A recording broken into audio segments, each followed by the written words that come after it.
میں پناہ مانگتی ہوں اللہ کی شیطان مردود سے۔ شروع اللہ کا نام لے کر جو بڑا مہربان نہایت رحم والا ہے۔ اے پیغمبر صلی اللہ علیہ وسلم، مسلمانوں سے کہہ دو کہ اپنی بیویوں کو طلاق دینے لگو تو ان کی عدت کو پیش نظر رکھ کر طلاق دو اور عدت کا شمار رکھو، اور اللہ سے جو تمہارا پروردگار ہے ڈرو۔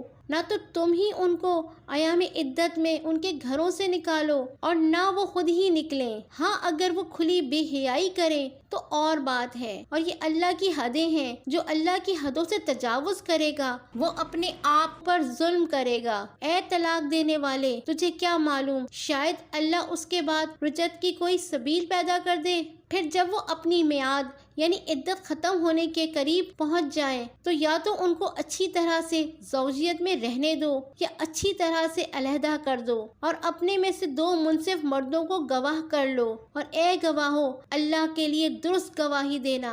ان باتوں سے اس شخص کو نصیحت کی جاتی ہے جو اللہ پر اور روز آخرت پر ایمان رکھتا ہے، اور جو کوئی اللہ سے ڈرے گا وہ اس کے لیے رنج و غم سے نجات کی صورت پیدا کر دے گا، اور اس کو ایسی جگہ سے رزق دے گا جہاں سے اس کو وہم و گمان بھی نہ ہو، اور جو اللہ پر بھروسہ رکھے گا تو وہ اس کے لیے کافی ہوگا۔ اللہ اپنے کام جو وہ کرنا چاہتا ہے پورا کر دیتا ہے۔ اللہ نے ہر چیز کا اندازہ مقرر کر رکھا ہے۔ اور تمہاری طلاق والی بیویاں جو حیض سے نا امید ہو چکی ہوں، اگر تم کو ان کی عدت کے بارے میں شبہ ہو تو ان کی عدت 3 مہینے ہے، اور جن کو ابھی حیض نہیں آنے لگا ان کی عدت بھی یہی ہے، اور حمل والی عورتوں کی عدت وضع حمل یعنی بچہ جننے تک ہے۔ اور جو اللہ سے ڈرے گا اللہ اس کے کام میں سہولت پیدا کر دے گا۔ یہ اللہ کا حکم ہے جو اس نے تم پر نازل کیا ہے، اور جو اللہ سے ڈرے گا وہ اس سے اس کے گناہ دور کر دے گا اور اس سے اجر عظیم بخشے گا۔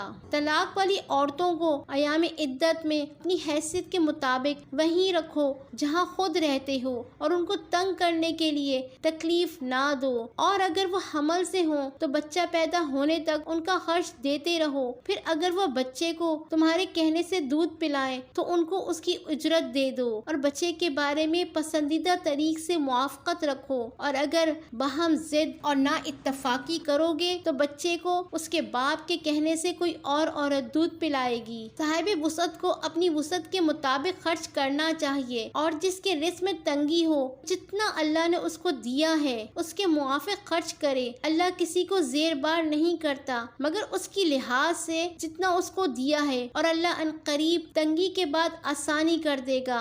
بہت سی بستیوں کے رہنے والوں نے اپنے پروردگار اور اس کے پیغمبروں کے احکام سے سرکشی کی تو ہم نے ان کو سخت حساب میں پکڑ لیا اور ان پر ایسا عذاب نازل کیا جو نہ دیکھا تھا نہ سنا۔ سو انہوں نے اپنے کاموں کی سزا کا مزہ چکھ لیا ہے، اور ان کا انجام نقصان ہی تو تھا۔ اللہ نے ان کے لیے سخت عذاب تیار کر رکھا ہے۔ تو اے عقل والو جو ایمان لائے ہو اللہ سے ڈرو۔ اللہ نے تمہارے پاس نصیحت بھیج دی ہے، یعنی ایسے پیغمبر جو تمہارے سامنے اللہ کی واضح آیتیں پڑھتے ہیں تاکہ جو لوگ ایمان لائیں اور عمل نیک کرتے رہے ہیں ان کو اندھیروں سے نکال کر روشنی میں لے آئیں، اور جو اللہ پر ایمان لائے گا اور عمل نیک کرے گا وہ ان کو جنتیوں میں داخل کرے گا جن کے نیچے نہریں بہہ رہی ہیں، اور وہ ہمیشہ ہمیشہ ان میں رہیں گے۔ اللہ نے ان کے لیے کیا خوب رزق رکھا ہے۔ اللہ ہی تو ہے جس نے 7 آسمان پیدا کیے اور ویسی ہی زمینیں بھی، اور ان پر اللہ کا حکم اترتا رہتا ہے تاکہ تم لوگ جان لو